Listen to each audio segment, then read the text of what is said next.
Hello, hello. Okay. Woo. Good morning, everybody. Thanks for coming. I think this is a 2-hour talk. I actually have about 260 slides, so it's really an 8-hour talk that I was going to squeeze into 1 hour, but they gave me 2. So who here plans to stay for the 2 hours?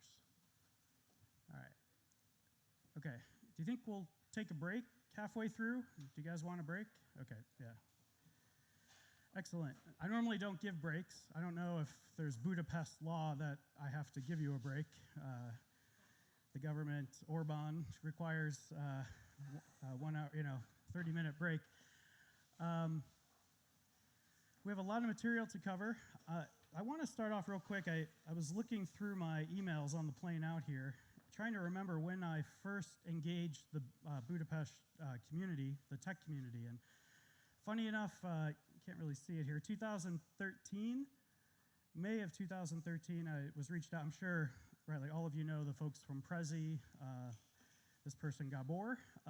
He had reached out. I had just left Netflix at this time, and I was pretty much like one of the only people outside of Netflix that knew the whole Netflix, rather open source, and the circuit breakers and the microservices, and so Gabor must have seen like a talk I did or a presentation online and asked if I could fly out here. So I never ended up flying out here then. I flew out actually 2 years ago for something else, and kind of met some of you guys. I did a meetup here.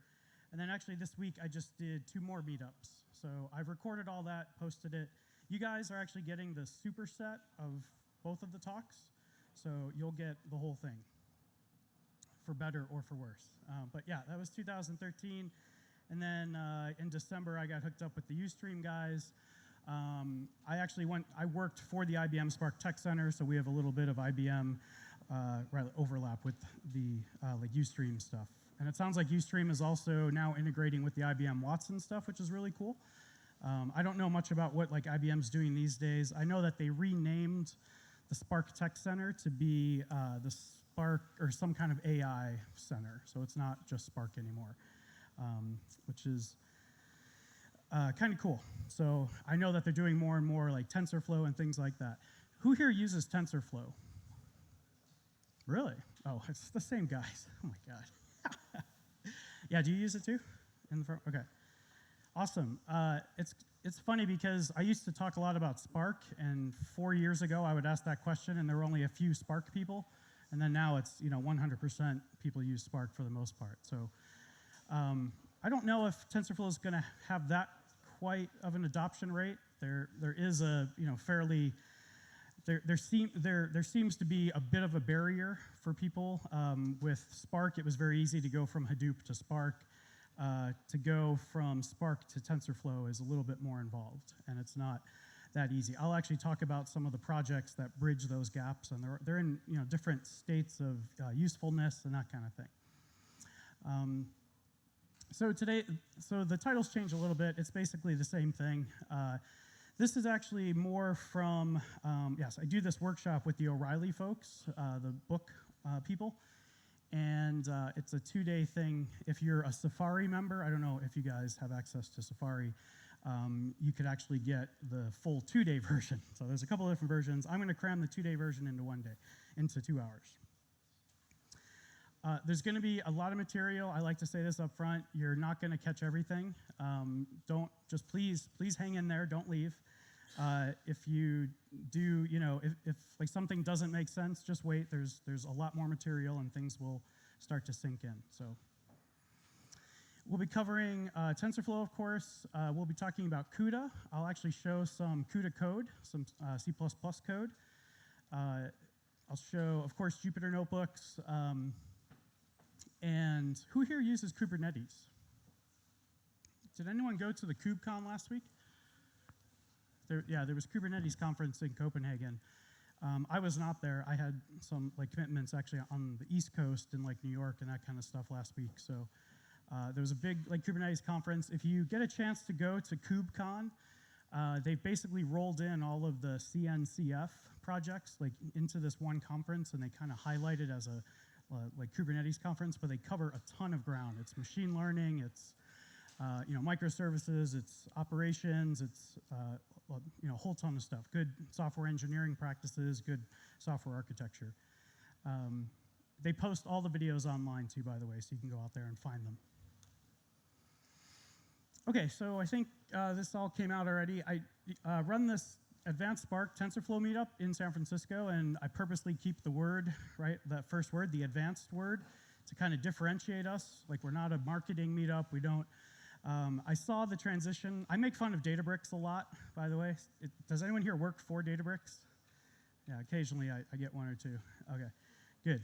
I'm going to make fun of that company. I used to work there, and they created Spark and all this stuff, so I'm going to poke some fun at my old friends there. But when I was working there, I saw Databricks go through this period where they needed to stop being so technical, like public-facing, and start being more like marketing, and basically, right, like quote unquote, like dumbing down all of the talks.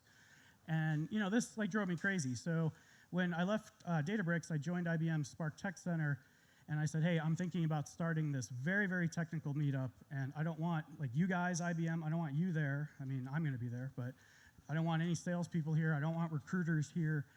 I don't want any partners here. I just want, I know Spark really well, and the first, like, 9 months, it was just me picking one piece of the Spark code base and just, like, tearing it apart. And,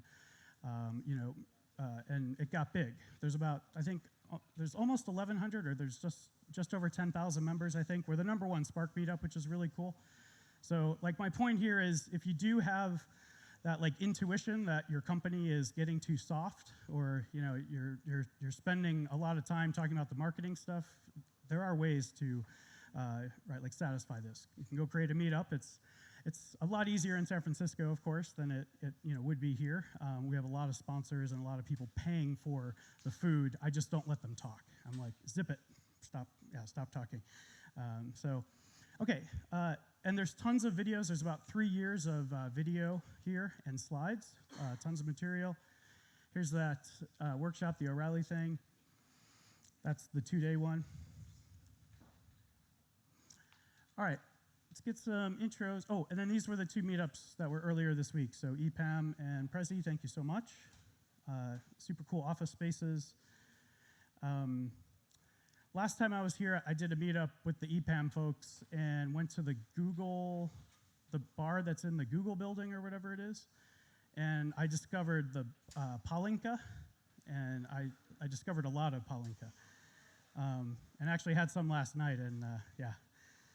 So that's good stuff. Good job on the alcohol. I assume that's a local thing, this Palinka stuff? Okay. Yeah, we call it Fireball back in the States. Yeah, that's what I felt like I was, not the taste, but the quantity, and the speed at which you can drink it. Okay, we'll be covering lots of topics, like I said. I'm going to start by explaining a little bit about what Pipeline does. And again, this is open source project, right, before you guys start to stream for the exits. Like I said, I'm going to keep this technical. This isn't about Pipeline's product. It's about the research that's gone in to Pipeline. In fact, right now we don't even have a product. So we're currently working on it. I'll actually probably for the first time show you guys before I've even shown the investors and other people. So we have a dev version. It's not quite working 100%, but it'll kind of show you where we're going with this product. So most of it is open source, right? At some point, we do have to create the UI, and that's what I associate with having to charge people, because I personally don't mind writing the server, but I hate writing the UI, so I'm going to make you guys pay for me to write the UI. That's how I justify that, right? That's not exactly how it works. The investors and these enterprises like to have a UI. They don't like to use command line from here and there. So we'll be talking about hyperparameter tuning, right? This is a term that's often used in machine learning, but specifically on the offline aspects. Like you have batch jobs like Spark and Hadoop and even just long-running reports. These are batch jobs, and I spent a lot of my life doing batch, and it sucks. If you're in a job right now where you're not doing real-time stuff, just quit your job. Just quit it. Just tell your wife or your husband that you're done. You're going to find a real-time job, and then go to Ustream. I'm sure they're hiring, right? So batch is boring. Batch is slow. Batch doesn't give you street cred when you run a batch job and it finishes. That's not exciting, right? Like what's exciting is when so I worked at like Netflix, and when you're on call and the site goes down, that's exciting, right? That's what you want. Like you don't want it to go down, but you want to be on a date with somebody and say, oh, excuse me, I have to go bring up Netflix. And that's great. That, definitely got me some dates. And then we started dating and then realized that that's how I am all the time. I'm always like, stop, I got to go fix Netflix. And then they stopped dating me. But at the end of the day, it's me and my iPad and my MacBook, and that's my girlfriend. All right, so hyperparameter, I'm not sure how we get on this. Hyperparameters, typically done offline, and what you're doing, when you're doing machine learning, you're learning parameters, right? And they're called weights, they're called variables, parameters, you can call them whatever you want.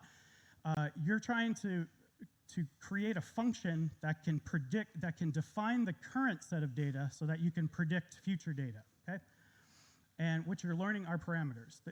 These hyperparameters are knobs you can turn to learn the parameters, which is why they're hyperparameters.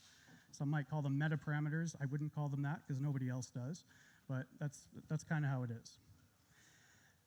And there's knobs you can turn offline. What people don't pay attention to, which is something we highlight, this is what like Pipeline's focus has been the last year, is exposing hyperparameters after training. So once the model's been trained, can you do stuff? Are there different goals? The goals during training are to get better accuracy, to hold data out, train a model, and then reapply the data and see how the model does on this holdout data. So that's one clear goal offline, but there's very different characteristics for these models when they're running offline batch on an S3 bucket or HDFS, and when they're running live in production and taking like data off of a Kafka stream or off of a web request, things like that. These models can do strange things. And like one thing at like Netflix is we never could get right our thoughts on how this model was going to do. So like said differently, we always thought a model would act a certain way, and we were always wrong, because we had all this intuition offline, but the second that thing went online, it would just fall over. It would either get out of memory exceptions, we didn't have the servers tuned right. Those are system metrics. That's one thing. That's all, OPSI stuff. We all do that.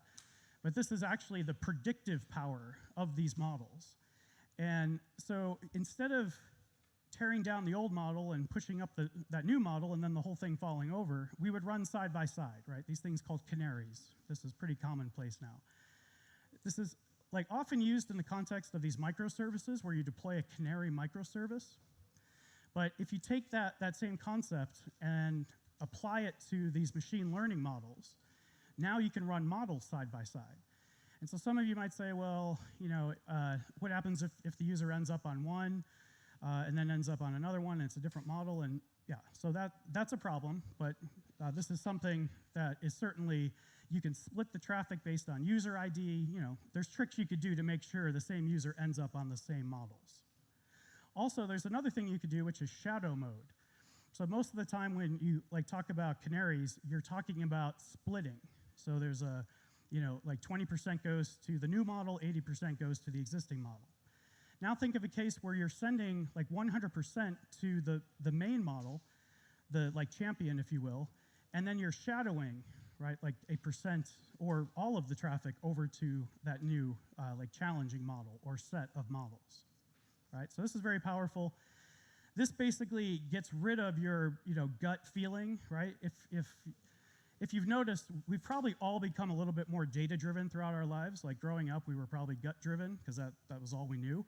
And then you work for somebody who's gut-driven, and they're making you do things that that aren't what is in the data, and you realize that they have a gut that doesn't really agree with your gut, and then you finally realize gut-driven is not the way to go. And so one thing I picked up at Netflix is never go with your gut, which is opposite of what your parents tell you or your football coach or soccer coach. And So use the data. And like one thing here is when, right, like data scientists put these models out today, they have no insight into how the model's doing, not like right away anyway. They could possibly run a Spark job. They could possibly sit side by side with the ops guy that's pushing it out and see if it's even working, right? Like what if it's saying fraud, fraud, fraud, fraud? And you don't find out until the next business report that may or may not run because the batch guys don't care if it runs, right? Or they'll just wake up the next morning and start it. So now you might be 1 day, 2 days out, and you've been saying fraud, fraud, fraud for the last 48 hours.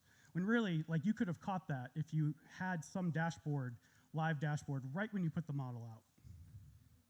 All right, so I'll show some cool screens on like how we do that. The traffic shifting, spoke about that. May 25th, I think it is. Does that date mean anything to anybody? Is that the GDPR date, I think? Yeah, so GDPR is coming. I didn't realize it was May 25th, right? Like Americans don't really think about GDPR. Yeah, I'll give you guys my social security. I don't care, right? Yeah, it doesn't matter. I'll give you my credit card. You can charge anything you want. Yeah, does that freak you guys out? Did that make you nervous? Okay. I really don't care about security stuff, by the way.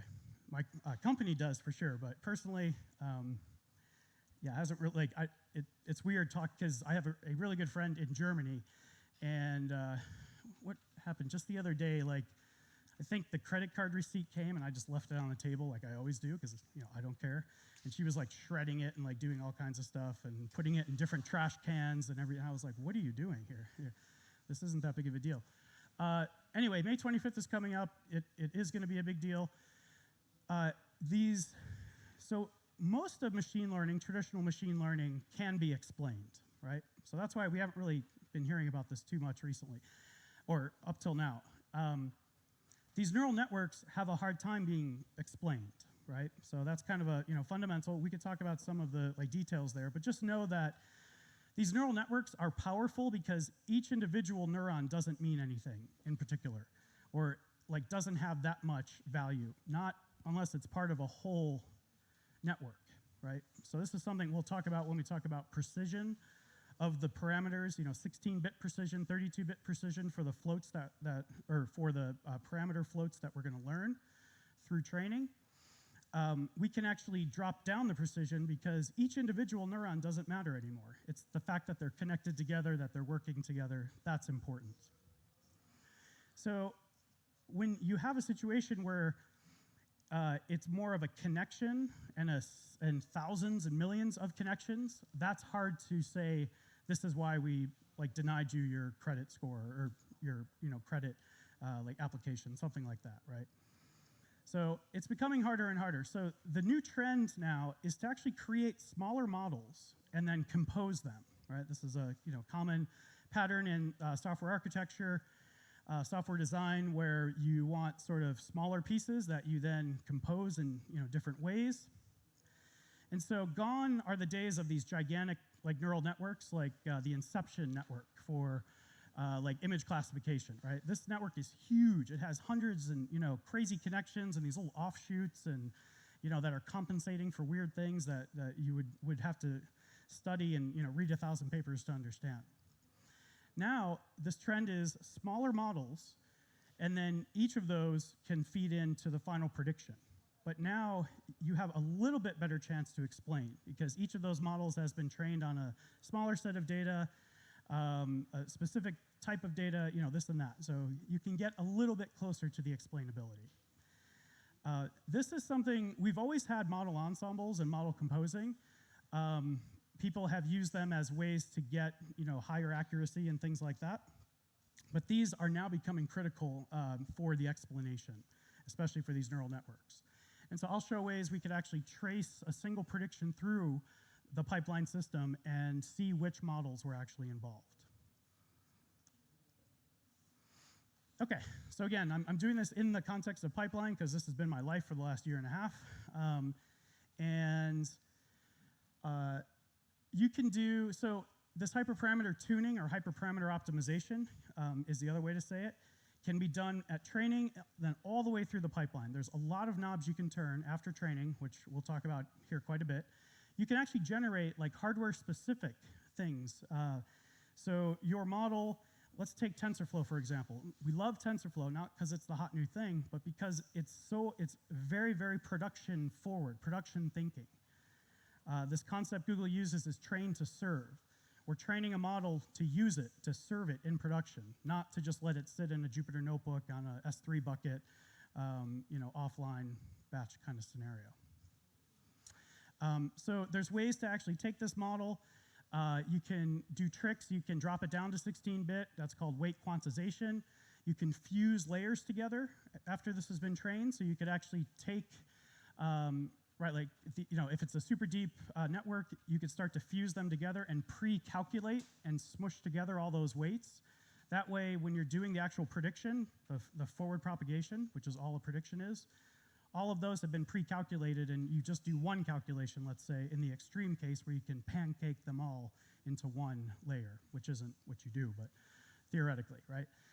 That would then require one calculation, and then we're done, versus doing, like 100 different matrix multiplies. In case you don't know, at the end of the day, that's all these neural networks do, is matrix multiply, and what you want is hardware that's optimized for that. These traditional GPUs were not optimized for that. They were optimized for texture rendering and all the, what is it, Halo? People play Halo. Yeah, I don't know. Like, what do people play these days? I haven't played video games in like 15 years, but I played Halo, and I was missing work. It was bad. I had, conference room H was, the like Halo gaming room, and things like that. So these newer TPUs, which we'll talk about here in a bit, these are the Google TPUs. These things are called tensor processing units. Specifically, they're tuned for TensorFlow, but not really for TensorFlow. They're tuned more for neural networks, right? More for A times B plus C. This is a very, very common operation within neural networks. You're always multiplying two matrices and adding a vector. So these newer chips are forgetting all of the legacy and the tech debt, the hardware tech debt of texture rendering, and they're going straight to A times B plus C, and typically in a 16-bit optimized way. The final point here is this, so you could generate hardware, so that's fusing things together. The hardware-specific part is that these companies like the NVIDIA corporation that makes GPUs, Google that makes TPUs, can actually take that TensorFlow model and do things to make it run faster on their chip, okay? There's the special runtime that the NVIDIA folks have that's called TensorRT. It's Tensor runtime. And it will literally take your model, run a post-training, that's the term I use. There's a phase in between training and serving, which is post-training or pre-serving, I don't know. Post-training optimization where it will take your static model, do a whole bunch of CUDA and CUDA tricks and C tricks and memory tricks, and it'll pad things to make sure that they're on multiples of 8 boundaries, which is really good for that particular chip. And that's the output, and that's what you run, right? And so right now, all of this stuff is completely missing from the data scientist workflow. They have no access to this stuff, and it drives me crazy. There's this feeling also that data scientists shouldn't have access to production. This drives me crazy, right? Like, I don't want them in there, like killing servers, but I want them in there to push their models out, and if it sucks, then they'll tear it down, and that's what pipeline gives you. This is very, very similar to the tooling that we had at Netflix, right? Where we could take down production if we wanted to. You would get fired. You're not going to stay. But you had that freedom, but you also had the responsibility to make sure that if you were negatively causing problems with production and the business, that you could take it down. The other part, when these data scientists don't have access to production, they don't have access to the data and the metrics about how this model is doing. So even if they do put in lines of code inside of their model, their Python model, their scikit model, or their TensorFlow model, that's going to write out logs, it's probably not going to work, right? Maybe they don't have the right URL. Maybe they are pointing to the dev box, and then they need a configuration strategy to be able to change from environment to environment. It's a mess. So pipeline takes care of all that, and we actually do the runtime, those like hardware-specific optimizations. When you point to your model, there's actually checkboxes that show up and say, do you want to try this? Do you want to try like the NVIDIA runtime? Like, yeah, do you want to try 16-bit quantization? Okay, if you want to try all of them, yeah, let's do all of them, right? That's why we're here. So person checks. Actually, let me show you. I think this might actually be up.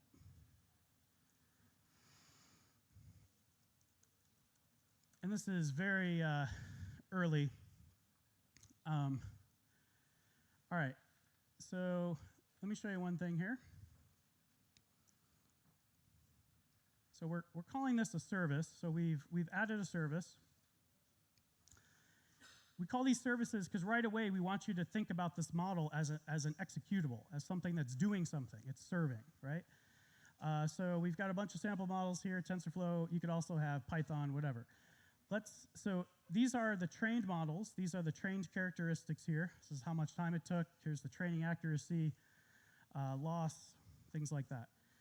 Also note that we're tracking prediction accuracy. So this is after this has gone live. How is this model doing? Cost per prediction. Right now this is hard-coded because it's broken, but that's okay. We have batch size, which should be over there in the training. That's okay. This is where our Node.js, somehow I missed the whole Node.js thing until recently. Last time I was doing JavaScript, it was jQuery and life was good. You know, I understood that. I don't understand Node.js. I don't know when I'm working for the browser and when I'm working on the server. It doesn't make any sense. But that's my own problem. Here's the model variants. So actually, these are models that we've chosen. So out of all of these, we could actually take one of these and say, I want to optimize and deploy this. So this is after this model's been trained. Where'd this go? This popped up here. So here's a model that we've trained, that we've chosen because it's done well offline, but we don't know how it's going to do online. This is the first time we're showing this, by the way. So yeah, you would have you could choose if you want to actually run this model and serve it on a CPU, on a GPU. TPU is supposed to be here, but it didn't make it this build. I don't know why. You could say, I actually want to try it just Python. I want to call a TensorFlow model from Python. This is the worst way to do it. Don't do it this way. Use TensorFlow serving. Oh, and by the way, since I'm using GPU, I have the option to use TensorRT. This is an optimized runtime by the NVIDIA folks. Why wouldn't I try this, right? Again, we're creating an experiment. Also, I have some options. I want to take the weights that have been learned and drop them down to 16-bit. All right, let's try that. Well, hell, if I'm doing 16-bit, let's do 8-bit. Let's see how that works. Let's see. It's a convolutional network. Let's try to fuse these together. That's that layer fusing. This last one's a little bit more complicated, but the short of it is this TF compile. You can tell TensorFlow, so we're using TensorFlow's functionality. This is stuff that you don't get from pip install with TensorFlow. This is, you have to build TensorFlow from source, which is very painful.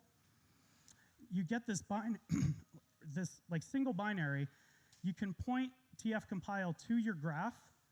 So it's this big neural network. You tell it where to start, where you plan to put an input for prediction, where to end, and TensorFlow goes and starts here and pulls in all of the Linux binaries, all of the C libraries from TensorFlow and from Linux, and it outputs a C library. Okay, and so why would you do this? Well, that C library has just the bare minimum that's needed to make that prediction. So you don't need to load the entire TensorFlow runtime. You don't need to load the whole Linux kernel and assume it's going to use everything, because you're telling it what you're going to use in that graph. I'm going to use a convolution. I'm going to use a matrix multiply. I'm going to use, whatever. So that model now that binary can now be linked in to your C code that can fit on a very, very tiny device, on a tiny sensor, on a tiny camera, right? Don't think cell phones anymore. Cell phones are, basically as large as our desktops these days, right? These are really, really small devices. TF compile gets your model down what would normally be 70 megabytes at the runtime, down to 70K, right? And 70K and 70 meg are very, very different. And this now opens you up to many more deployments or opportunities for deployment on these smaller devices to do these predictions at the edge. So there's model optimizations in this post-training, pre-serving phase. There's also runtime optimization. So aside from picking different runtimes to compare, TensorFlow serving and TensorRT, we could actually also say, I want to, like these runtimes actually let me batch up a bunch of requests. This is a feature of TensorFlow serving and TensorRT, right? These both offer this. So think of, 500 like requests coming in. These are prediction requests, and like whatever the application is doing, they're trying to predict something or a pricing prediction, something like that. If you tell your server to wait like 50 milliseconds, that's like the example here, and collect all of the requests and make one big matrix multiply, right? So we're using linear algebra here. Because of the properties of linear algebra, we could actually like concatenate all of those smaller matrix multiplies into one big matrix multiply, pass it in, right, like to the GPU, for example, make one big one, take the results. Because of linear algebra, we can slice up the results and send it back to each individual caller from around the world, all right? So you could do it either a batch window size, like 50 milliseconds, tell it to wait 50 milliseconds because we're under really high load. So obviously the worst, if you're under really low load, you probably don't want to do this. You probably want a new job too if you don't have high load because your company's not doing anything. Right? And then you could also do it by the batch size. So you could say, if I've collected 1,024, consider that a batch, right, like concatenate. You would do that when your GPU has limited RAM, for example, which they do. They have 12 gig, 16 gig. If you're not using GPUs, you would still do this because at a certain point, that matrix multiply could get too big and actually cause problems on the CPU. These are all things that you now have the ability to tune. So there's more options than just 10, 24, and 50. This is the state of our UI right now as it's checkbox driven, and so I had to hard code those. But you can find the sweet spot because people always ask us, well, what's the magic number? Is it 50 milliseconds? Is it 1024? Like, I don't know. But that's why pipeline is here, right? This is why these things exist, is that you can now try different examples and for your workload, for your model, for your hardware. The other thing is my Netflix background here, which is timeouts and fallbacks. So what if this prediction isn't coming back in time, right? Like how much time should I allocate to let this prediction fulfill? 200 milliseconds seems reasonable. You would have to talk to the business about this, right? In some cases, this is 15 milliseconds that you consider this thing not working. If it's not coming back in 15 milliseconds, we're just going to send back a default JSON or a default, I don't know, yeah, XML, yeah, like whatever people use these days, XML. Or like protobuf, something like that. So timeouts, but now what do you do when it times out? You have to have some kind of like default response back. For example, Netflix, we would time out. If we didn't hear something from a service that like we expected a result from, we would ask them, or we would actually have a timeout, or sorry, we would have the fallback. So if we didn't hear back, we had a pre-canned like JSON document that we sent back to the caller. So the case of like recommendations, like this would be, if we couldn't get to the recommendations, we would time out. We had a JSON document that had Shawshank Redemption. That was it. And then everybody watched Shawshank Redemption for the next 5 hours. Which, by the way, whenever you start a job at Netflix, they ask you, you have to send a big email out to the company saying what your favorite movie is. And like literally 80 to 85% of the time, people say Shawshank Redemption. All right, so you would do that. You would then push the model out. It ends up over here as a live service. Here's where you could actually split traffic, shadow traffic. You could select any combination. You could pull these variants out. This isn't giving enough information as, because of the UI again, but like this would tell you the basically what you've chosen here. And then here's a nice graph. If you're familiar with Netflix open source, this will look familiar. Let me see if I can actually generate traffic. Oh, and then you could click here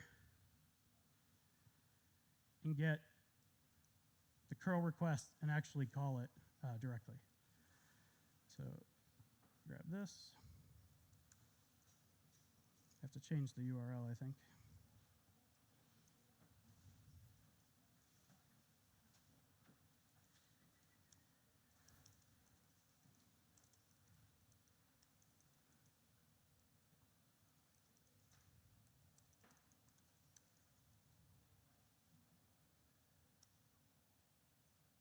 Ooh, error.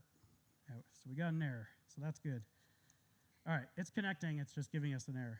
What error is that? Map mall. All right, it's making it to TensorFlow, so that's good. Yeah, so you could grab the Python code from here, JavaScript code, Java, Node.js, anything you want, and it's going to make this prediction. It's right there for you. So kind of slick. All right, so that, oh, and then you would see the models. We should actually see, yeah, we see it right there. So even though it's not working, I could still do this a bunch of times and actually see those charts light up there. So it's actually shifting traffic too as well. It's like splitting it between, off of our main community edition, you could do this. And yeah, this does work, I think. Yeah, if you guys want, like you could do this on your phone. If you go to community.pipeline.ai, you could draw a little thingy here, mnist, predict what the digit is. It'll tell you which variant actually returned it. It was 3B. And we could hit predict again a bunch of times. So this is giving like you guys context of how all of this comes together, right?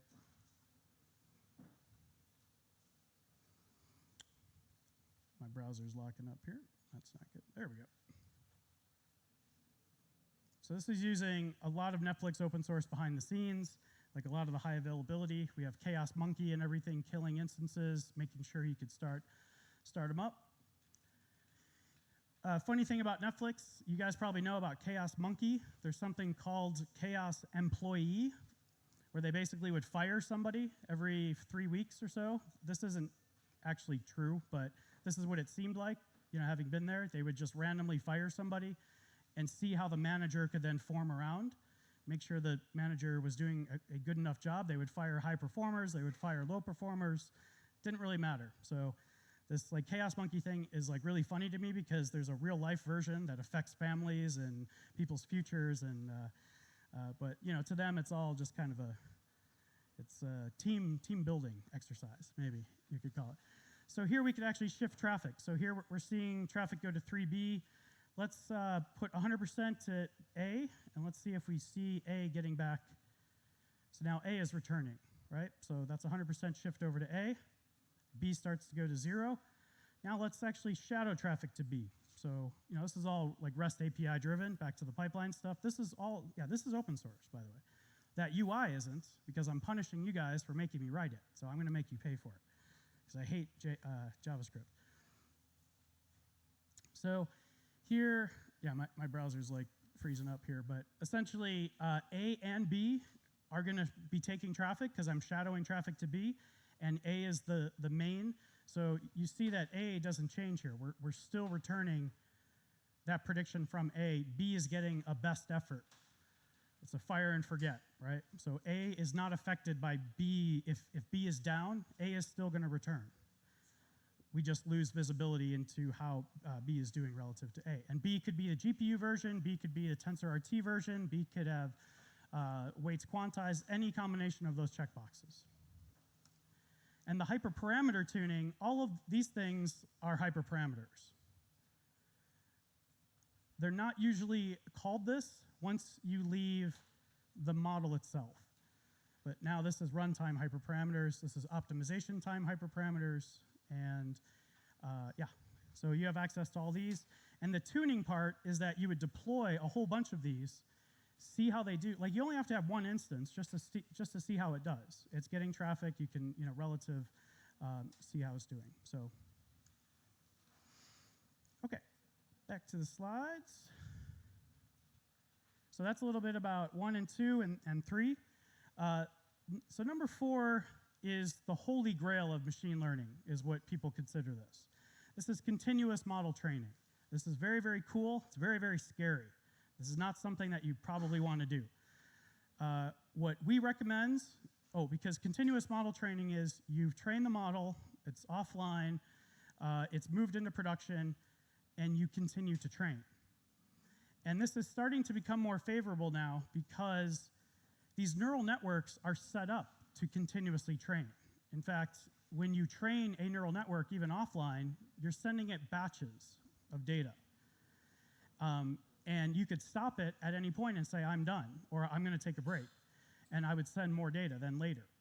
So this model could actually go into production, but you're then taking traffic, or like taking training traffic. Now, this training data has to be labeled if like the original model is using labeled data.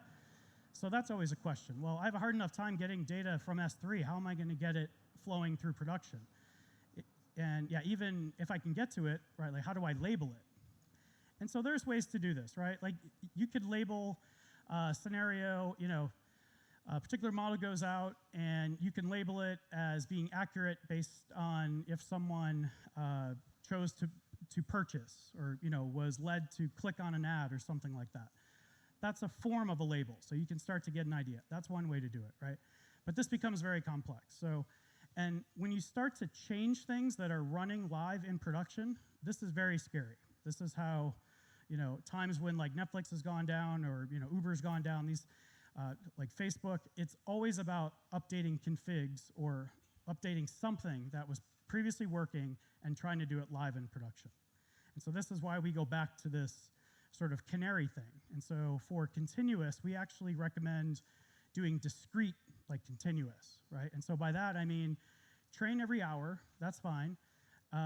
You have the historical data, you're gonna put a little bit more weight on the current data, make sure the current data is well representative of the old data. If not, that's bad. You're gonna be biased towards the new data. So like maybe don't do it every hour. Maybe wait one full day when you get everybody that's gonna log in or something.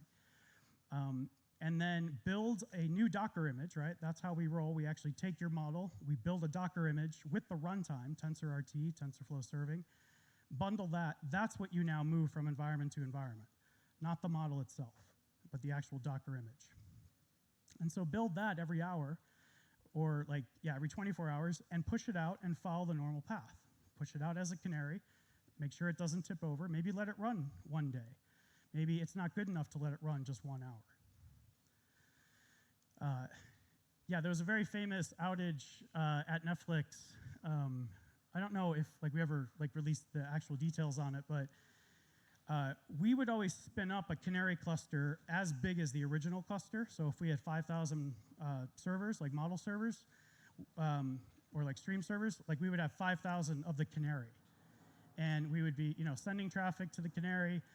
We would usually let it run 8 hours, the full day of our shift, right? And at the end of that, then we would deploy, and we felt that this was successful. And the problem was, every morning we found this out the hard way. Each morning we got this update that was pushed to our live running servers. That was the video metadata service or something that was sending us which new movies have been added to the catalog, which ones should drop off because their window has expired, that kind of thing. And there was a bug in that code because that was the code that was being changed for that release. And for some reason, this person didn't know, the person working on this project didn't know that this was happening every morning. This is the speed at which we would work. We, half the time, didn't even know who was the business user. We were just getting features out at that time, right? And every morning at 6 a.m., that dump came in, and that code had a bug that it wasn't diffing properly. When it hit something that, what was it? It was the common case. When it found something that hadn't changed, it would duplicate it. And so it was the one, why wouldn't you even write a unit test? This was a super smart guy that did it. It was total oversight. I don't know, he's having problems with his girlfriend. I don't know, yeah. Maybe he drank too much Palinka, something like that. But he fucked this up. And it brought down all of Netflix. And I was on call. And It was 6 in the morning, which is not my normal date time, so I couldn't even, turn it into like something badass. It was like literally I had to wake up at 6 in the morning and sit on a phone call all day on a Saturday to try to debug this thing, and it ended up. So don't make changes in live production. That's why we talk about the immutable deployments. Oh, yeah, one more thing. This is a funny story. So this is, we're up to about, I think, 2,600 stars. We were talking to this VC the end of last year, pretty prominent VC, has done a lot of investments, this company. We, at the time, had 2,000 stars, and we just happened to mention this because we think it's awesome. And the guy was like, okay, 2,000 stars, for us, we value that at $3 million. So we will give you $3 million in seed money for 2,000 stars. That's just where we're at. That's our negotiating. Okay. That was the first time I had ever heard anyone put a dollar value. Like, there's always the implicit, this is a more popular project, this is going to get funded, but it was the first time I had heard somebody actually put a dollar amount. So each star is worth 1,500. So please get on your phones and star that mofo. He said the next step is 6,000 stars, and that's 10 million. So you could do the math there. Yeah, quick start. You can do all the Docker image stuff there. Blah, blah, blah, blah, blah, blah. We have Community Edition. That's free. That's a GPU and everything. To highlight the space a bit more and kind of carve it out, there's been these papers and these blog posts that have surfaced. So 2014 was really the first time you hear Google talking about this. And the words, if you just see like machine learning and tech debt, that's what this particular paper is on. There's a tiny bit of machine learning that people do, and there's a whole ton of infrastructure. So now this is different than the joke about data science, how it's 80% like data cleansing and 20% of the actual modeling. Like this is, I have a model. I've already gone through that shitty process. Now I'm just trying to get this thing into production. So that first sort of folk tale about 80%, 20%, that's more on that's all training side. But now we're actually talking the folk tales on the serving side. So this Uber paper actually highlights 6 different phases. So there's managing the data, all the boring stuff, training the models, boring. Then there's the evaluation. And so this is actually where we focus on 3, 4, 5, and 6. Some people would say that we're 4, 5, and 6 deploying and making predictions and managing that. We actually like to also show up in step 3, which is the evaluate. This is where we're not just validating a model's success offline, but we're validating it online. Okay? All of these frameworks are internal. This is actually a job posting from Netflix at the end of last year, I think, November, December, that describes all of these, and basically describes pipeline too. Funny enough, my old boss from Netflix took this job. She left. She did some shitty, I don't know, e-commerce startups or whatever. Came back, joined Netflix, and she's now in this role. I went to Google it recently to see if the posting was still up there, and her name came up with the exact same title. So that was cool. So these are very internal. Facebook has it too. That paper talks about it's just training. There's no online aspect to it at all. All right, so we have support for all these. Pretty much every model that you can think of is supported. We have a runtime for it. We can tune it, all that stuff. This is from pitch deck stuff. Skip that. This is the CEO of the NVIDIA Corporation. This is just a couple months ago talking about the inference. They're doubling down. They're putting huge investments, not just on the Jetson, but also their data center. They have this thing, TensorRT, like I talked about. This is basically all saying the same thing. One thing to highlight here is there's millions of these predictions happening per second at any given point in time. There's maybe 100 jobs running at a typical enterprise. The predictions scale with all of the customers that you have. These jobs scale with the number of data scientists you have. So which ones do you think are going to grow more quickly? Obviously, hopefully the customers. If you can shave milliseconds off this side of things, you're in really good shape. If you shave a few hours off the training job, all right, that's cool. I personally wouldn't feel that satisfied, but there's lots of production metrics being ignored. There's like lots of optimizations that at training time are very well known. There's just not a lot explored on the serving side. Also, both of these really depend on the workload too. So there's this kind of sort of underlying theme here, which is we can't tell you what's going to be the best configuration. Just go try it and see what works for your workload, for your hardware. We'll make recommendations along the way. You'll gain intuition. The more you try, the more you can poke something and measure it, the more you can tune it. This is kind of all of it in one. This is one of our early mock-ups, not the current app, but there's the 3 different phases: the training, the post-training optimization. We're starting to call it auto-generate because we realize VCs like words like generate. We can generate new models and new runtimes. Then we can push them out into production, test them, and feed it all the way back. So this is the feedback from training to production. Yeah, anyone here use SageMaker? It's a new service by Amazon. SageMaker is cool. It basically lets you upload the Docker image that I was just talking about. So SageMaker takes a custom Docker image and can serve it. As long as you listen on port 8080 within your Docker container and /invocations, some path, it's arbitrary path that they chose, which we now support. It was one change in our Nginx, and it was a change to our port. So now our Docker images work directly in SageMaker. Google Cloud, and that's for both serving and training, by the way. Mostly I'm talking about serving here, but you could also put Docker images out with custom versions of TensorFlow with certain flags turned on and different runtimes, things like that. SageMaker does a little bit of the traffic splitting as well, too. It's very bare bones. Google Cloud ML Engine is very different than SageMaker. Google Cloud, you can only update or push the model. That's it. Like you don't have control over the actual runtime. The Docker container, they don't know what to do with the Docker container. They don't want that. Yes, all they want is your TensorFlow model. They just recently started supporting scikit-learn and XGBoost, so now you can send those models to Google. But you lack the ability to turn knobs for the runtime, so that's kind of crummy. They claim that it's all optimized. There's no options there. There's nothing to choose. I can't test anything. I can't trust, working for Databricks, the Spark people, the early days, our configuration was so generic that our more sophisticated customers that had all these tuning parameters turned on for their data center version of Spark, now they're trying to use our managed version of Spark at Databricks, and it didn't support all of these flags. We had one configuration, you either used it or didn't use it.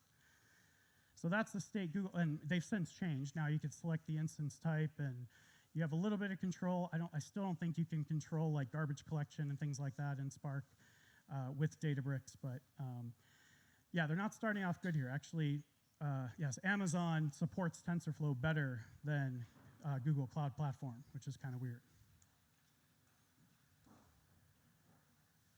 Let's talk about these TPUs.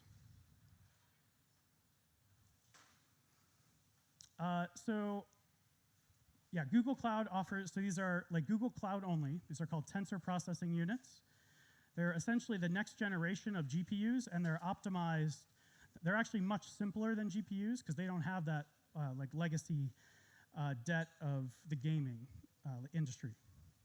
They have one purpose. It's to multiply a matrix or 2 matrices and add a vector, and that's it, pretty much.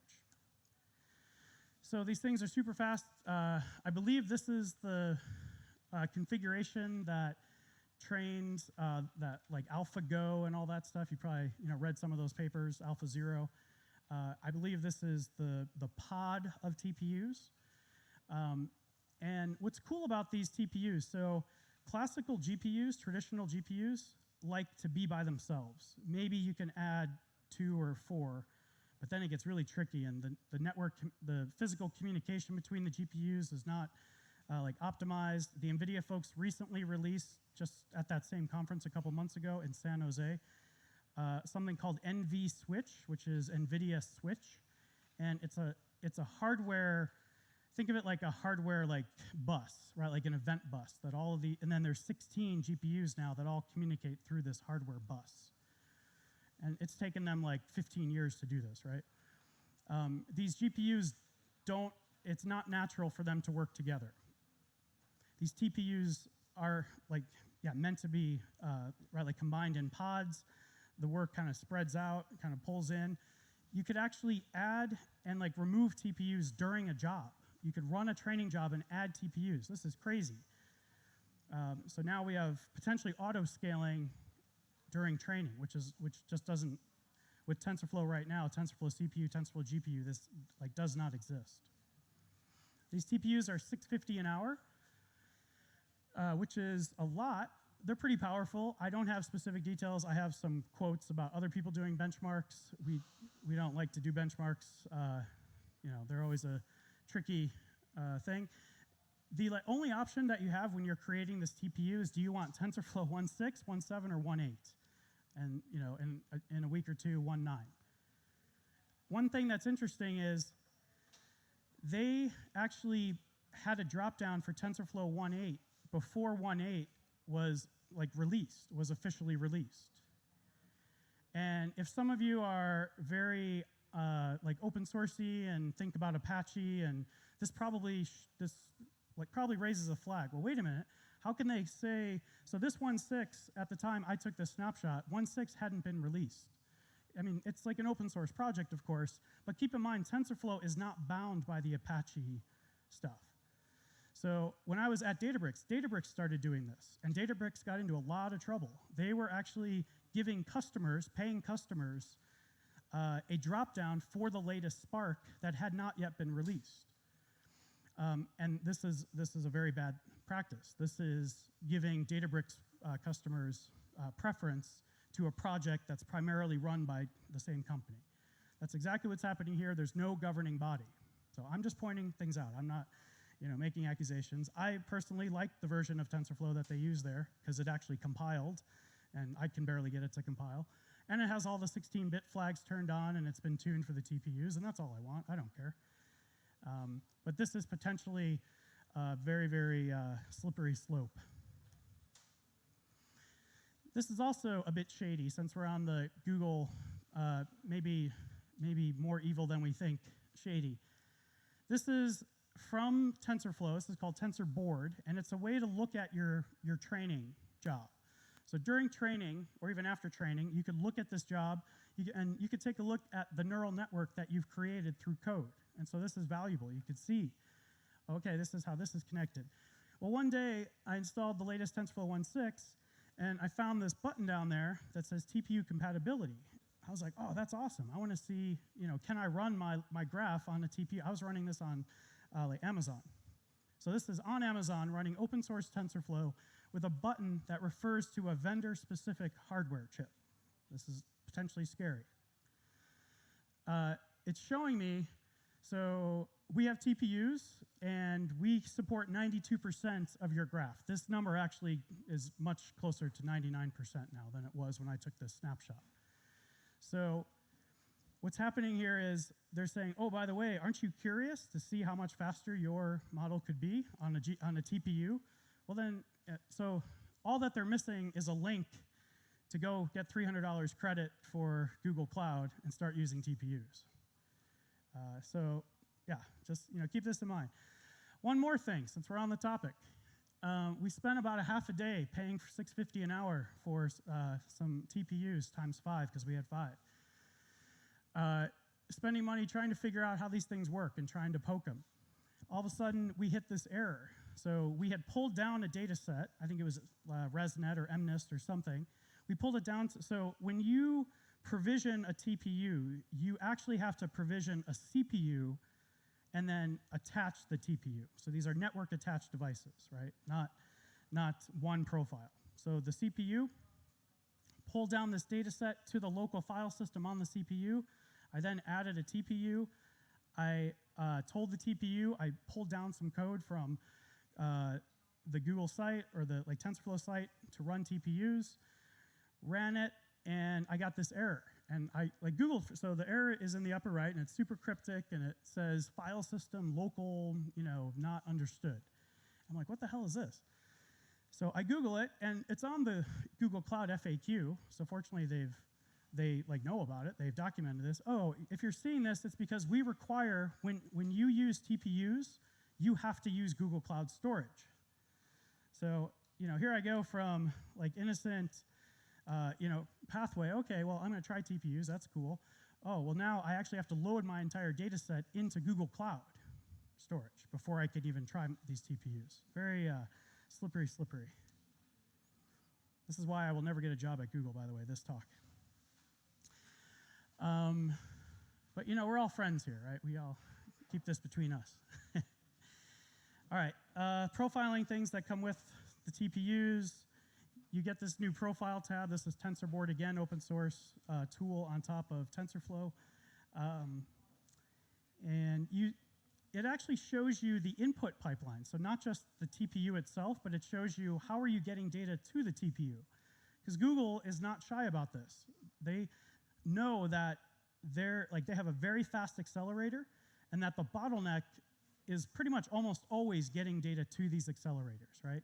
These GPUs, we see this all the time. It's all over Stack Overflow. I just provisioned 16 GPUs, and I'm getting 3% utilization out of all 16 or whatever. And they have no way to actually go and profile. And so this is a bit shady. I don't fully understand it to know if it's shady or not shady. But when you install TPU, or when you're using TPUs, you get this profile tab that shows up that tells you about the TPU utilization, but then also tells you about the input and how fast and how shitty of a job you're doing getting data to that accelerator. So this is something I wish Spark had, because Spark always has this problem with just data movement, and there's really no good way to go in and see, how is my data moving around, where am I bottlenecked? It's knowledge that we pass to each other during these kind of events, right? You should watch out for this, and don't do that, and don't run collect, and this and that. So here they're actually telling you, you have 8 threads that are allocated to input. Somewhere else they say, you actually have 24 cores. Why don't you try to do 24 threads?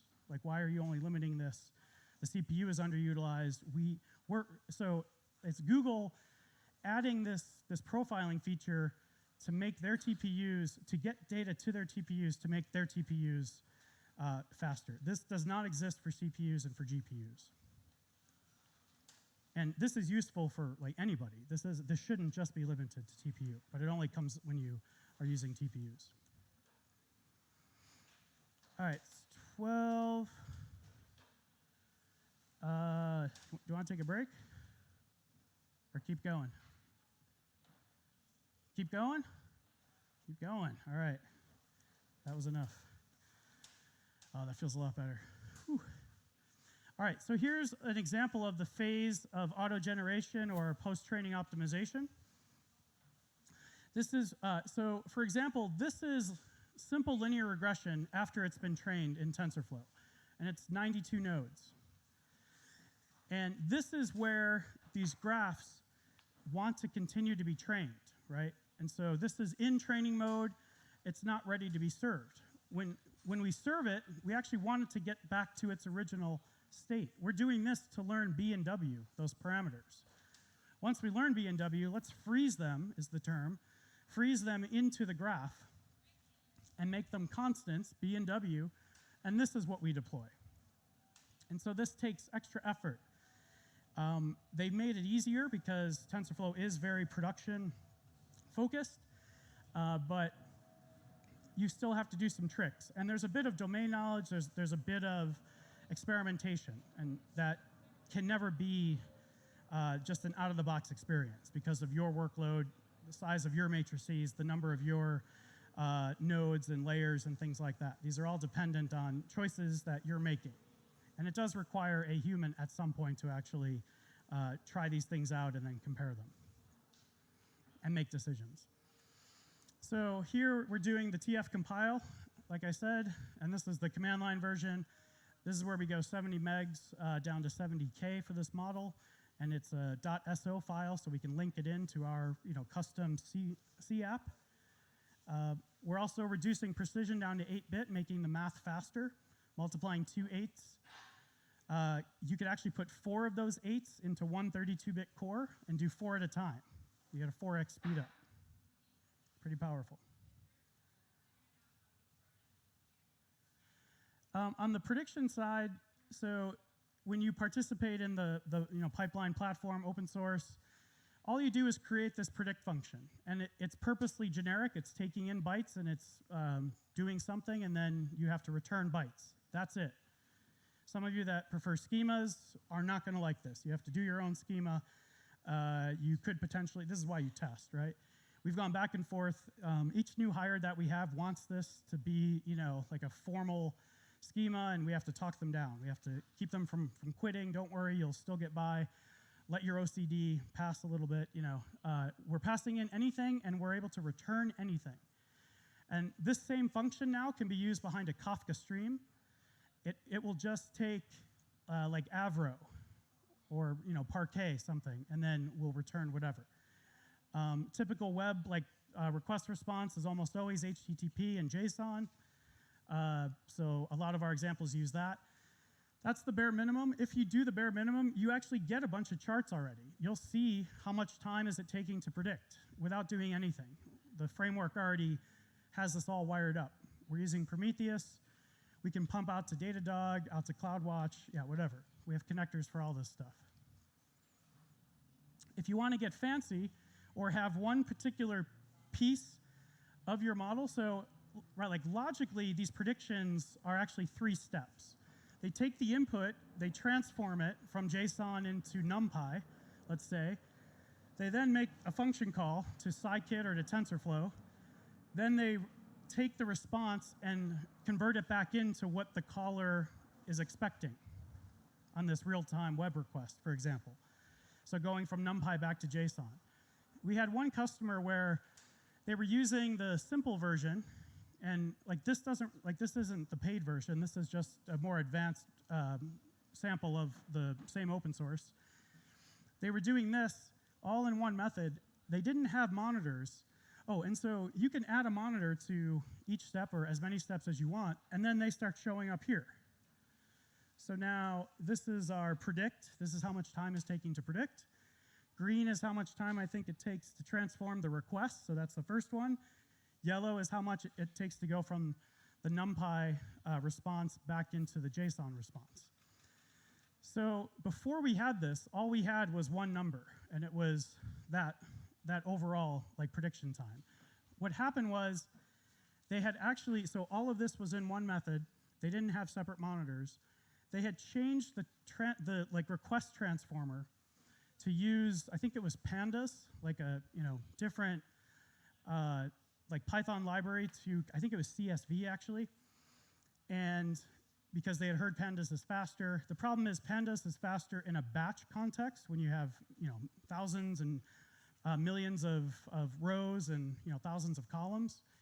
This is a different kind of workload. This is smaller payloads, maybe a few hundred log lines, something like that are being passed in. Pandas becomes slower than the custom code that was there already. But we didn't have monitors around, so we assumed it was the actual prediction that was taking longer.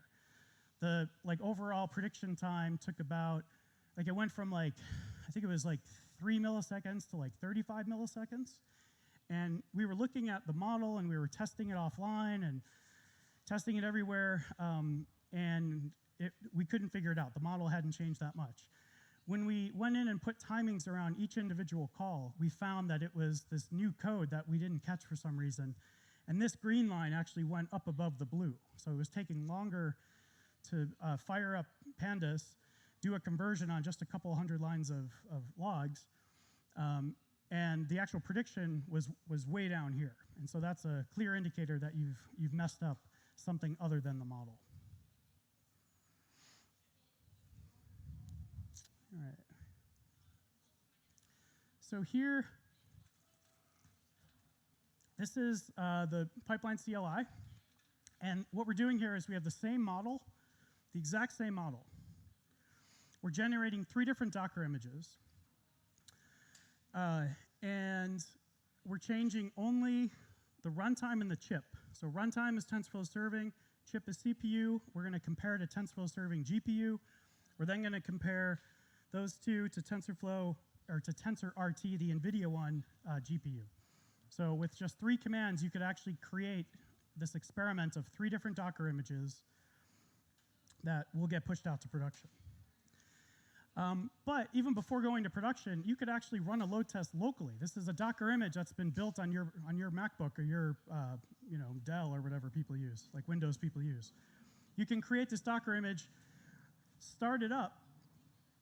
This is just doing Docker start in the back. It's nothing fancy. And then running a sample load test. So you have a sample JSON. You then run it. You could actually see these metrics. You could see that, like that other chart too as well, showing where time is being spent. See how the model's actually predicting. And so why would you do this on your local laptop? Seems kind of silly. It's because you did it for the previous version of this model and had an idea. You're going to do it for the next version of this model on the same local laptop. So it's not the absolute numbers that matter, it's the relative numbers. Is this model now taking 35 more milliseconds than it was the run before? So the joke I made this week, this actually just happened to me, where I was using the same laptop. It was a controlled environment. I was running the same load test, and the times were all crazy, and I couldn't figure out what was going on. I had left Netflix running in the background on my MacBook, and it was chewing up GPU and CPU, and so it actually wasn't an apples-to-apples comparison. And this model was taking way long, and I'm looking at the charts. I'm like, where is it coming from? And it was because Netflix was streaming in the background, competing with my already crappy laptop source resources. All right, so here's those 3 models, A, B, and C, each with their own characteristics. This is a split, so we're actually splitting traffic in this case. A is taking most of it, responding back. B and C get a little bit of traffic. We could do this in shadow mode too. I don't think I have that here, but I demoed it. And now we can compare. And so there's the offline metrics combined with the online, kind of a summary. This is a fabricated chart, but conceptually what's happening here is we can compare the actual predictions in a 2-dimensional way for the same inputs. So let's switch over to shadow thinking. A, B, and C, so A is returning all the traffic. That's our current champion. B and C are the challengers. And we're sending the same inputs and seeing how they actually predict. And we can compare the predictions. And so this isn't the best way to represent it. Obviously, it would either be like a scatter plot, or it would be like a up or down, kind of minus 10%, plus 5%, something like that. But here, A and C are tracking pretty similar. So C is looking good. So this experiment was designed to return similar predictions within a particular tolerance, and also be faster. So we're trying to find a faster, similar version of the same model. And so the way we do that is we could look at the predictions. Now we have system metrics. Now we see, okay, C's coming in 17 milliseconds. Challenger was 28 milliseconds, something like that. B's looking good. It was 20 milliseconds, but it's not so good on the actual prediction. It's for whatever reason. I think that was TensorRT, which is doing very different things. It's doing all these tricks. So while it is fast, for whatever reason, it's not performing well on this model. One thing we actually discovered at the end of last year was there's a bug in the CUDA code. So TensorFlow is the highest level. That's how we would speak to each other. Below that is CUDNN, which is CUDA's deep neural network library that's geared more for things like TensorFlow. Below that is CUDA, the actual core that's talking to the chip. There's the CUDA driver, there's the NVIDIA driver, there's the Linux kernel. There's about 5 layers in between TensorFlow and the hardware. And what we had discovered at the end of last year is there's a bug in CUDA under certain circumstances that actually just returns the wrong answer. It does something weird. So that bug is being fixed. It's being tested. Could be the potential cause of this, because obviously TensorRT is using CUDA as part of its post-training optimization. So the overall winner appears to be C. C did pretty well offline, which is why we even deployed it. But C seems to be clear winner in both prediction and system metrics. So now we would start to shift traffic to C. So A used to have 97. Now we're shifting traffic over and testing out C. So what I'm describing here is like an adaptive, like dynamic way to shift traffic based on current conditions. If you're doing a traditional A/B test where you are literally sending 97% traffic 2 and 1, and that's it, and that's going to run for 2 weeks. Let's say that's a traditional A/B test. Here it's A, B, and C. We can't do like that. Traffic shifting can't be done on a traditional A/B test. It's because if you start to shift traffic, you're now like messing with the test. This test no longer becomes valid. So gone are the days of A/B tests. Those are, if you're doing A/B tests, you're doing batch and you don't have high throughput, just leave Hungary. Just come to San Francisco. We'll take you. Trump, yeah, the doors are wide open. Trump loves people from outside. Come to San Francisco. We'll talk about these multi-armed bandits. So these bandits they're statistically capable of dynamically shifting traffic and still holding value. And so what's happening here is C was an early winner. C is looking good. So we're going to send a lot of traffic to C.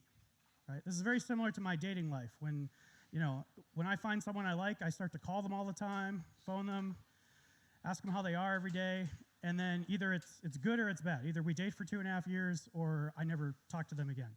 So let's say that C doesn't like all this traffic coming in, and it's not holding up.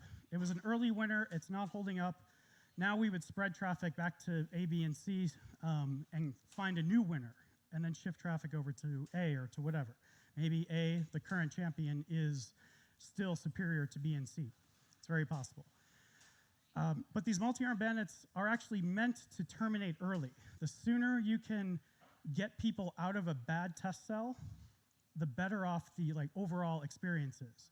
This happened to me recently with Uber. Not here, because y'all got rid of Uber. Where the fuck is Uber? Why is Uber not here? I was using Faux Taxi or something. I couldn't even read it. Yes, Uber's gone. I was in an Uber test cell in San Francisco where I literally could not select the cheapest option. It was testing my ability to be a high roller and to spend more money on my travel, which I just turned it off and didn't use it for 2 weeks. I would check it every day, and I was still in this stupid test cell, and they were losing my business. That's a case of an inflexible A/B test. I was in a bad test cell.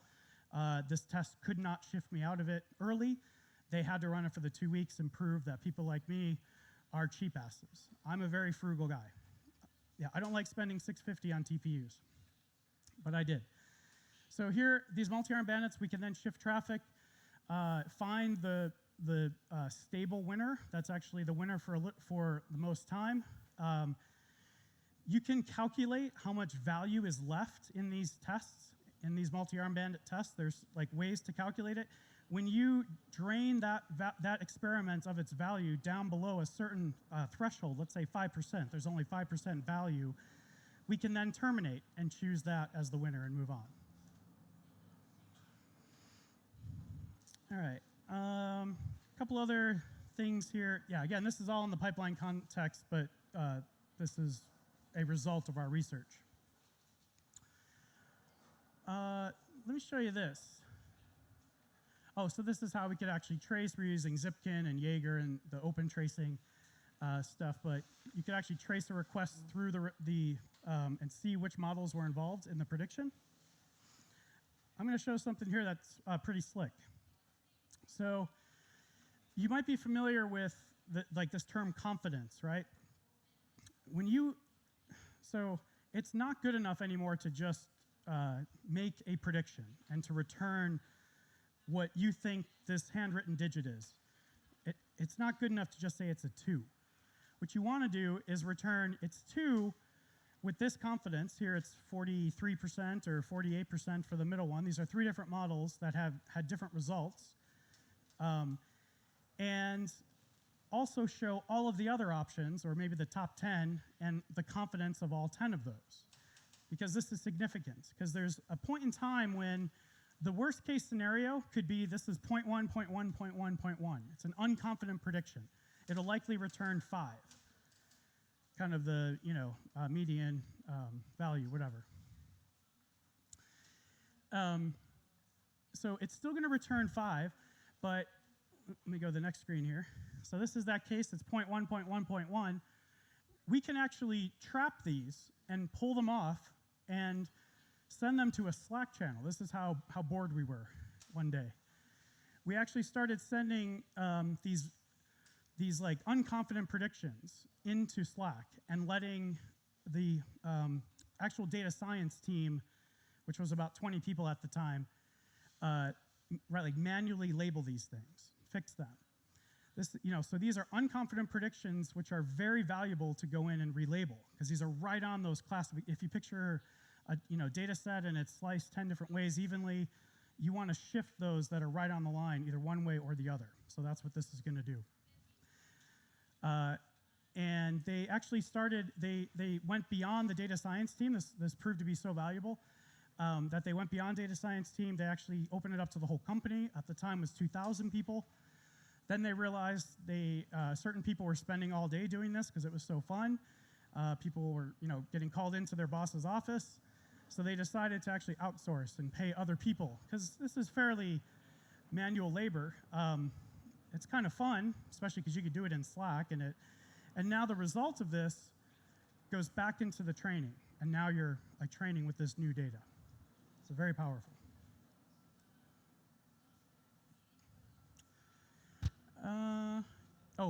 This is if you're into Kubernetes and things like that, this is the configurations to actually enforce those splits, the traffic splits, and also the shadowing. Quick note on Chaos Monkey I mentioned before. So with Pipeline, because we're using Kubernetes and this project called Istio, you could actually turn on this Chaos Monkey with one configuration change and start to introduce random failures. Very powerful. The scarier monkey, not many people know this. He doesn't look scary. It looks actually kind of fun and like he's going on an adventure. You want to join him, right? Latency monkey. Yeah, latency monkey is bad. He's an asshole. What he does, he's not just going to fail. That's easy. You can fail and then recover from that or work around it. That's the best case scenario. The worst case is when there's a delay. That really tests, have you built in small timeouts? Or have you defaulted to 5 seconds comes out of the box? Maybe you don't even know the default, which is scary. If you depend on other services and you have not set up a timeout, just start with 200 milliseconds. Just try that. Seems to be all right. You have to build this in. Like I showed on the pipeline page, the web app, you can actually choose this. I think we did 200 milliseconds in the checkbox, but you could choose anything. And then when this latency monkey, which is simulating you depending, so say that we're doing an ensemble, we're composing multiple models. Let's say one of those models is being latent. It's taking its sweet time. Maybe the GPU is running hot. These GPUs, when they run hot, actually power themselves, or they kind of disable what's called streaming multiprocessors, which are groups of cores. They basically go into basically low power mode to kind of keep from completely blowing up. So, and this happens. This is a real thing. These GPUs get hot. It depends on the data center, the cloud provider, whatever, as to how frequently they'll do this. But they go into this low power mode, and now that prediction is taking longer. And so how do you handle this? Do you back up and completely halt the application layer that's calling you, or do you time out and just don't participate in that particular prediction? So maybe that's okay. Maybe you do have to wait. I don't know. It depends on the business. But yeah, those things will show up in that like request trace where it shows which models. It'll show you something timed out and didn't participate. Kind of already mentioned this, I think. You want to deploy in a discrete continuous. Let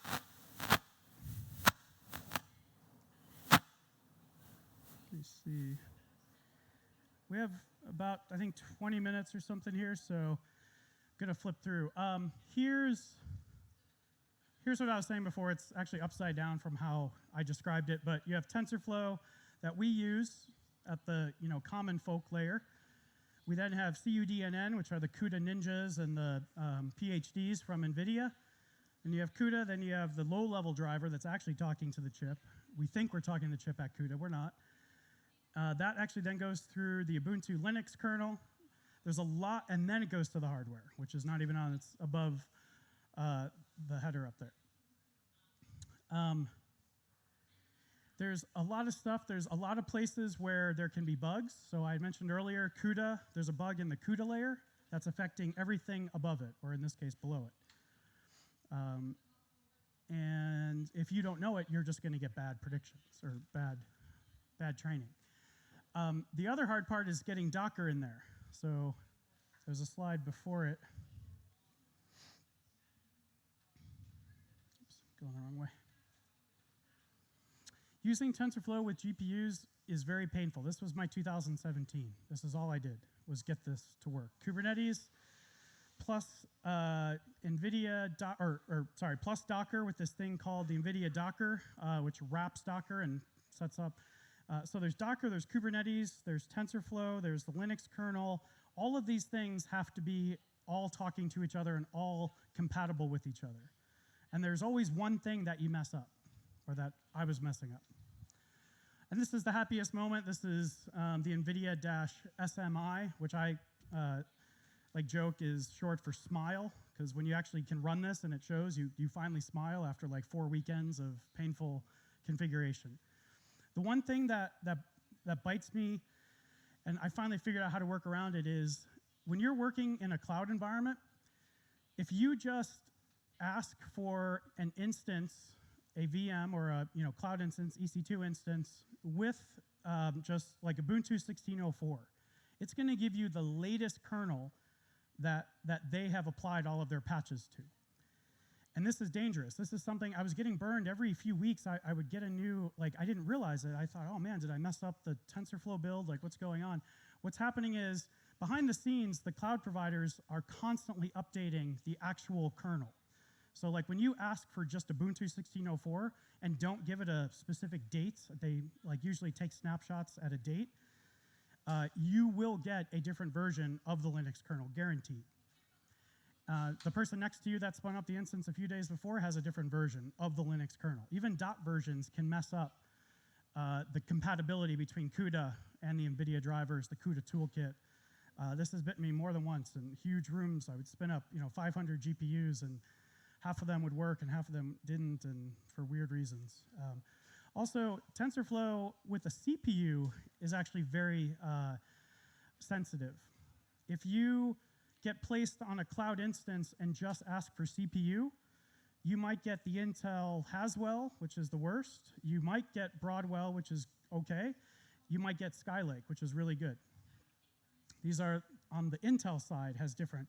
And depending on what if you built TensorFlow from source, you might pick up a build that has been optimized for Skylake, which is the best, and it literally will not run on a Haswell. And so with Google now, you could actually specify minimum CPU, which is interesting because we spend so much time trying to figure out which GPU to program for and to optimize TensorFlow for that we kind of forgot about the CPU side. And we got placed on, so that was a case. It was in London. Half of the room, and it wasn't either way because it was cloud, but one half of the room basically got Haswell, and it wasn't working, and the other half got Broadwell, and it was working. I don't know, yeah, something like that. And I was using Google and realized that at the time, you couldn't actually specify minimum CPU. There was no way to set it. So I had to switch back to Amazon. Now Google supports it. The way Amazon supports it is you can only request one particular instance profile, and that will tell you, this is a Haswell, this is this GPU. You can't mix and match. With Google, you can mix and match. And at the time, for a brief period, about 3 months where they had GPUs, they wouldn't let you specify CPU. Here's a newer GPU, the newest, Volta V100, came out last year. It has 84 of these streaming multiprocessors. SMs is what these GPU nerds talk about. Each SM has a number of cores, I can't remember, but the total is 5376. And the previous generation, I think, was 4,000, something like that. So that's obvious that they're adding more and more cores. These are 32-bit cores. So keep that in mind here in a sec. We also have tensor cores. There's about 640 of these. These are very similar. This is the NVIDIA answer to the TPU. What's interesting is they actually put them on the same board, the same die, as the floating point 32 GPU cores. So you can kind of mix workloads now, right? You could do deep learning. You could also do your texture rendering. You could do things that you were doing before and don't have to go to 2 different accelerators. You can actually mix and match floating point 32 and floating point 16. Why would you do this? You would do this because, so for example, down here, the example is showing multiplying 2 floating point 16s and then adding a floating point 32 vector. So what's happening is this multiplication is becoming much faster because we drop down to floating point 16. And the add isn't really faster or slower either way. So we're able to actually simplify and speed up the add by dropping precision, but then preserving that precision. And this is precision in the numerical, being able to represent, not statistical precision. Every piece of hardware has a magic number, or has multiple magic numbers. The magic number for this particular chip, this V100, is to build your matrix multiplies in dimensions of 8. Multiples of 8. And this striding makes sure that you end up on those tensor cores. If you don't do this, if you're at 7 for some reason, you're satanic or something, you would choose multiples of 7, you are not going to utilize these tensor cores. You'll be back on these floating point 32s. There'll be a lot of padding going on, a lot of bad stuff. How do you get these into multiples of 8, you ask? At our layer, the common person that's writing these neural networks, we have to be careful of the sizes of our input-output channels. These are convolution terms. The depth of our network can actually change this. The layer widths. So by dimensions, I mean M, K, N, all of these. If these are on multiples of 8, you will hit those tensor cores. During the GPU Tech Conference, somebody actually asked, how do I know if I'm on these tensor cores? And the guy said, I just told you, make your dimensions multiples of 8. All right. Half precision support. So this is floating point 32 to floating point 16. I mentioned earlier, one floating point 32 core can fit 2 FP16s or 4 int8s and essentially pipeline them, right? The term pipelining, where you kind of combine or vectorizing, something like that. So here it is in benchmark form. So this is the P100. So P100 is actually the previous generation. V100 is the first chip that supports this kind of thing. So this is a P100 metric. I'll show you guys the V100 here in a sec. Half precision, so just by dropping down to half precision, we see pretty much an exact 2x speed up. We can now do twice as many operations. Why do you want to do this, twice as fast? Because you can get through the data set twice as fast. You can train a model twice as fast. Why is that good? It's good because when you first get a data set, you don't know this data. You're trying to gain intuition about this data set and the hyperparameters that you're trying to learn or tune. And so the faster you can iterate and experiment and turn a knob and then try it again, the better off you are. Once you have your final intuition and some final numbers for the hyperparameters,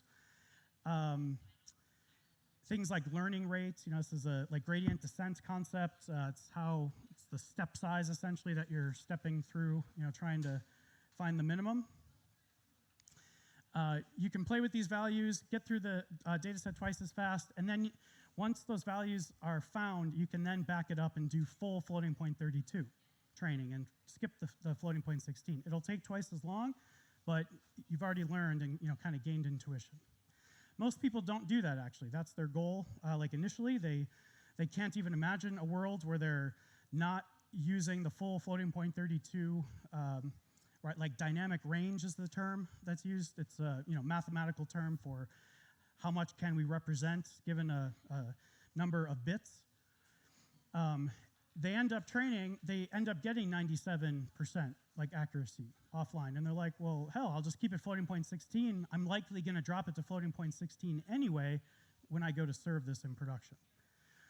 The difference might be, 0.25%, something like that. If you do, and it's going to take twice as long, right? Because again, each individual neuron doesn't matter. So that single number, if it's 16-bit or it's 32-bit, really the power is the network and the connections and what's learned in that interaction. Here's a benchmark on the V100. So just pay attention to the top line. These were other things we were testing at the same time, but don't really apply here. So this is V100. That's the P3 type in Google, or sorry, in like Amazon. Floating point 32, you get about 15 teraops. This is on the multiple of 8. We actually found the multiple of 8 thing by doing this benchmark. So 15 teraops, floating point 32, that's what we have to start with. Let's drop down to 16 and see what's what. 16-bit, so half precision, the same exact matrix multiply on a stride of 8 gets us almost 4 times, right? What is that, 60 over 5 times? And so how do we get 5 times when the intuition is we should be getting 2x? We're actually getting 5x or 4.5x, whatever, because of these tensor cores. Okay? So if there were no tensor cores, this would certainly be 30. But there are now tensor cores. We found them by striding on the multiple of 8, and all of a sudden they showed up. And this actually, my buddy posted a question to the CUDA forums, which is like the worst. It's like from 1990, like the old, like PBX or whatever they were. It's a bad site. But posted a question, hey, I'm seeing this, what's going on? Oh, you must be on a multiple of 8. Boom. So we found it. There's always these magic numbers. We're still trying to feel them out for the TPU. We haven't really discovered. Google is very, very secretive about the architecture. They've like released papers and things, but they haven't really talked about some of these magic numbers. And really, like the NVIDIA folks didn't either. There was one person, like my buddy, who asked a question, and one person who answered from NVIDIA, and that's the only like resource you can find. All right, some of the natural questions are, how much is it per hour? Or sorry, how much did this job cost? Is it really more efficient to use TPUs? I grabbed this right before this talk. I don't know.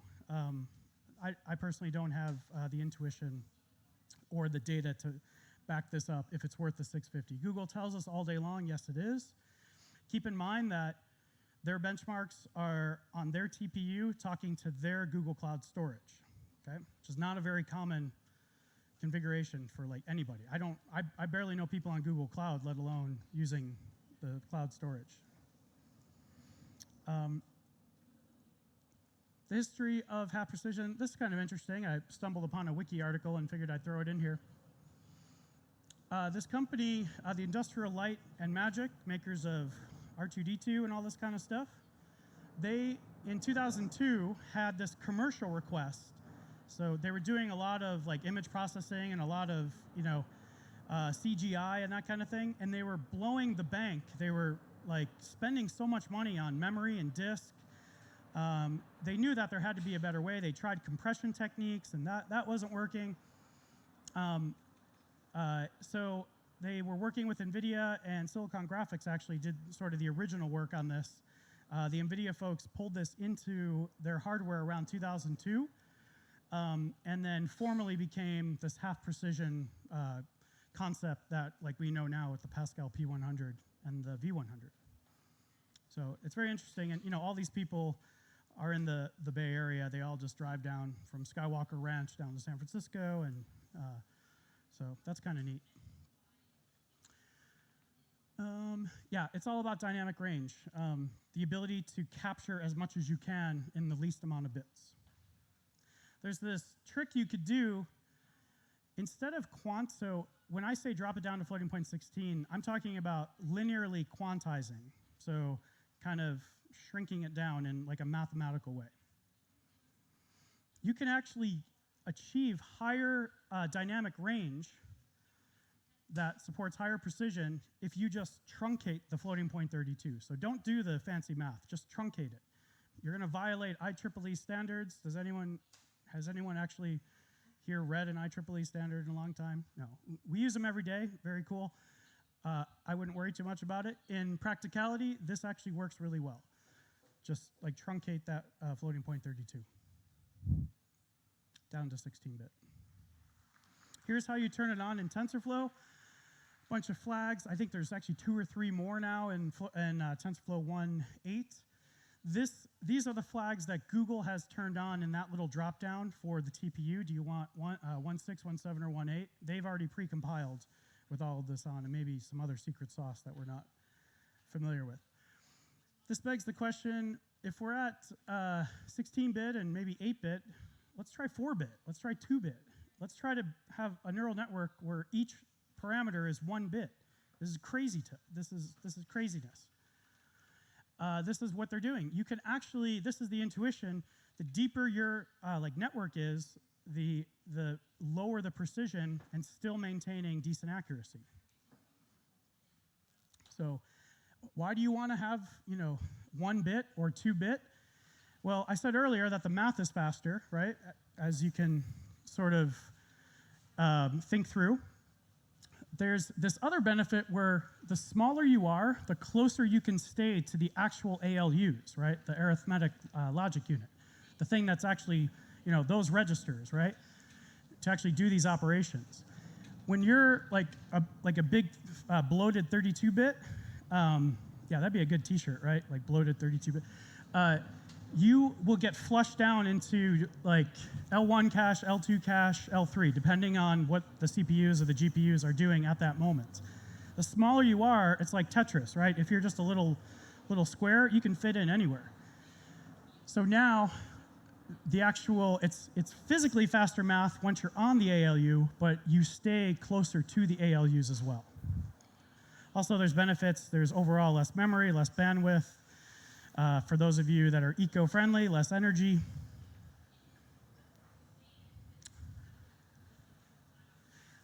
And conceptually, the multiple of 8, so it's that same concept I was describing before when you could pack up a bunch of requests into one big matrix.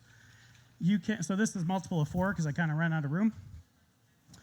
You can, so if you were padding to sizes of 4, you can build these up. You could, zero pad them kind of naively. You wouldn't really want to do that.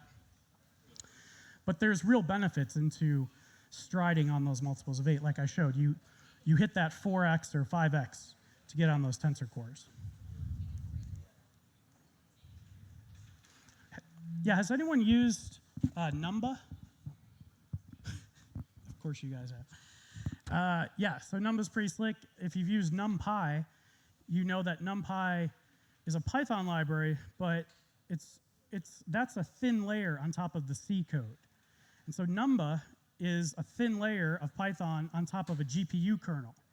That's the equivalent of that C code, but is in NVPTX, which is basically the NVIDIA instruction set.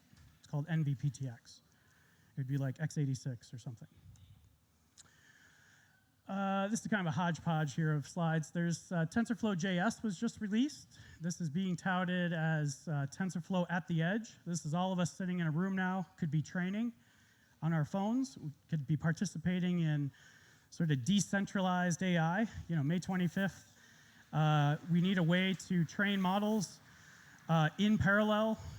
We want to use the edge, but we don't want any single edge device to have too much data, because then we sacrifice the privacy and potential concerns there. So this is the theory anyway. There's really, this is where there's all these blockchain, oh my God, blockchain in the Bay Area right now. It's all blockchain, blockchain, blockchain. Money just coming out of VC's asses, like, get more blockchain, let's do this. Yeah, we have no idea what it does. So combining something like blockchain with training and this sort of, at the edge. There's some really cool demos came out of the box. There's one where you can train Miss Pac-Man any way you want. This one guy actually did it where he has a visual thing with his head where he trains and is controlling, I don't know, it's something weird, but yeah, using, Miss Pac-Man, there's another one, an image detector thing, like hot dog, not hot dog, if you've seen Silicon Valley. Yeah, have you guys seen Silicon Valley, the TV show? That show is exactly like the Bay Area. Yes, honest to God, it's scary. Yeah, and Ehrlich is gone. He's my favorite. All right. Yeah, how much time we got? 8 minutes? Want to do questions? Do you guys have questions? Shout them out. Yeah, so you guys always ask me questions. Just ask. Ask the question.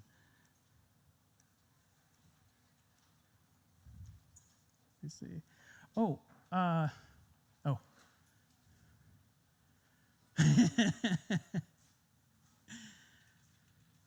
All right, first question is about our shitty UI. Yes, of course we're working on it. What's your personal opinion on deep learning libraries other than TensorFlow? Yeah, so we're very production focused. We like any framework that gives us knobs to turn and has a clear pathway to real-time aspects of this thing. Yeah, I know. What is it? Caffe just got rolled into PyTorch, so those two have come together. I know Theano has been end of life, is not being maintained anymore. A lot of people always ask about MXNet. I don't have a lot of experience with MXNet. We support the runtime, so if you have an MXNet model, we could run it within our Docker container, but we don't actually have those post-training optimizations that are in place. Those checkboxes are right now very TensorFlow specific. Those checkboxes don't really apply to Scikit. In some ways they do. There's actually a very optimized Python runtime by Intel. Yes, I don't work for Intel or anything, but if you go out and download it, it will have what's called MKL that's already pre-installed and pre-configured. You can pull it down and tell it which specific CPU that you have. It'll install the natively compiled. So one way that you can get an instant speed up is just by building a Docker container with your Scikit model or your just Python model if you just want to write straight Python, and use the Intel runtime, which is not right now, but is one of our options in the final product. You can then package it up. So. Yeah, so personally, I like any model framework that has a clear path. Spark has 0 path to production, Spark ML, and their version of production is pointing to a bigger S3 bucket, right? Their version of production is a 48-hour Spark job, right? That sucks. Yeah, that's no fun. All right. Can I show my slide real quick? I just want to show one more slide. Yeah. Kafka data. Oh, so this is the first time that we're seeing TensorFlow support Kafka. This was actually an outside contribution. This is the gateway to continuous TensorFlow model training. And so Pipeline has all this set up for you. You just tell it where is the stream. We attach the stream to this training model. You can also attach a prediction service to the stream as well too, and do like predictions. But this is a training service essentially that's continuously training and then outputting weights and trained models. So pretty cool stuff. Great stuff. Thank you very much, Chris. Yeah. Thanks for having me. Here's a little something for you. Oh, you all might right. want to show it to the guys. Okay, sweet. Yeah, what do you guys think it is? Fragile. Be careful. Yeah, I was speaking at the NVIDIA conference, and they gave me a GPU. And it was this gigantic box. I picked it up, and I dropped it. And it was just like, had a big dent on the side and everything. I was like, sorry. It was just there. No way. It's a picture of me on the mug. Sure stuff. Oh, that's fantastic.